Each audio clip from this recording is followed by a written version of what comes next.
What should I self-publish? This is a question that many self-publishers face, and it's completely fair. I mean, after all, there are so many different opportunities to sell products and books on Amazon that it's easy to get overwhelmed and find yourself just spinning your wheels, knocking out content after content, but not really seeing any fruits from your labor. For some people, there's Kindle Vella, Amazon Ignite, no content books, low content books, and even written books. And then even within written books, there's so many different genres to choose from. Then there's the whole merch by Amazon thing, which is a whole nother rabbit hole you can go down. It's easy to see how someone can get overwhelmed and try to do all these different things, and again, not really see anything come to fruition. So here are some ways that I like to answer the question, what should I self-publish?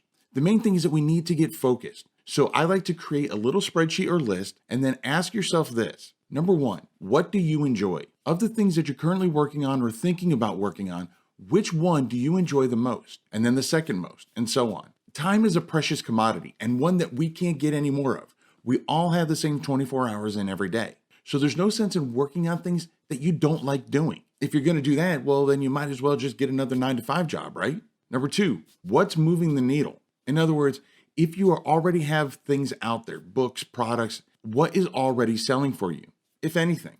These are the easiest to work with because if they're already making sales, you can do what's called double down, which just means do more of that and ride the momentum of the other products that you've been selling. Now, if you don't have anything published yet, or if you have things published and nothing's really selling, well, that's fine, because that leads us to number three. What has the most potential for sales? This requires going back to good old-fashioned niche research. Now, I have some videos on niche research, whether it's written books, no content books, Amazon Ignite, etc.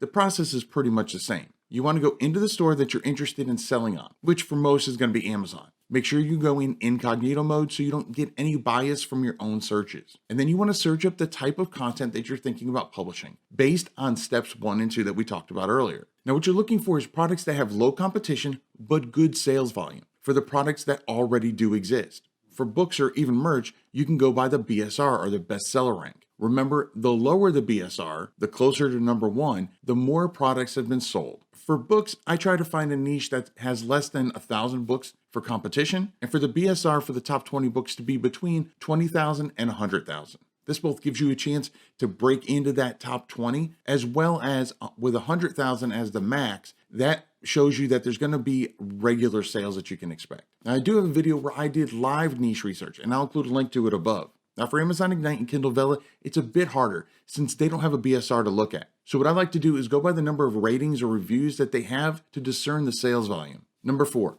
how much can you make? Now, I know this may sound a bit greedy, but if you're asking what should I self-publish, then chances are you're not self-publishing books and creating content just for the fun of it. You want to make money self-publishing. Therefore, it only makes sense to figure out which product type can turn you the most profit per unit. Now, the best way to determine this is to do like you did with a niche research step and find out the average price for those top 20 products in your niche. This will give you an idea of what the customers are comfortable paying. Once you figure that out, you can go into your dashboard, whether it's KDP, Amazon Ignite, merch, whatever, create a test product and see what your royalty would be for a comparable price. Once you figure that out, you can go into your dashboard, whether it's KDP, Amazon Ignite, merch, whatever, create a test product and see what your royalty would be for a comparable product at that average price. Now, I would suggest that you round up to the nearest 95 cents, 99 cents, something like that. Now, the next question you want to ask is how long will it take to make? This question is super important because after all, time is money. Now, this doesn't mean that you should stay away from creating something that will take you a while to create, like a novel or a novella, but it's definitely an important aspect to help you determine what you should self-publish. Now that you have all that information,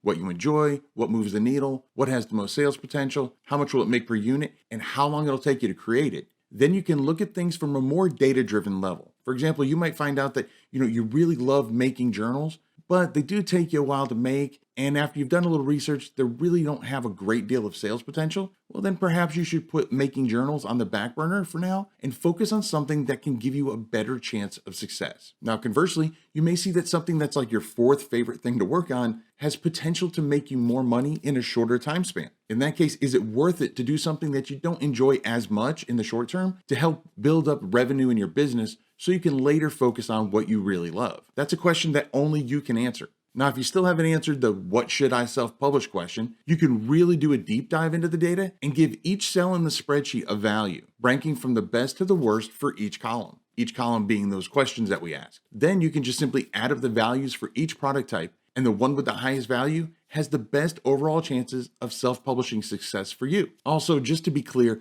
you don't have to only work on one area.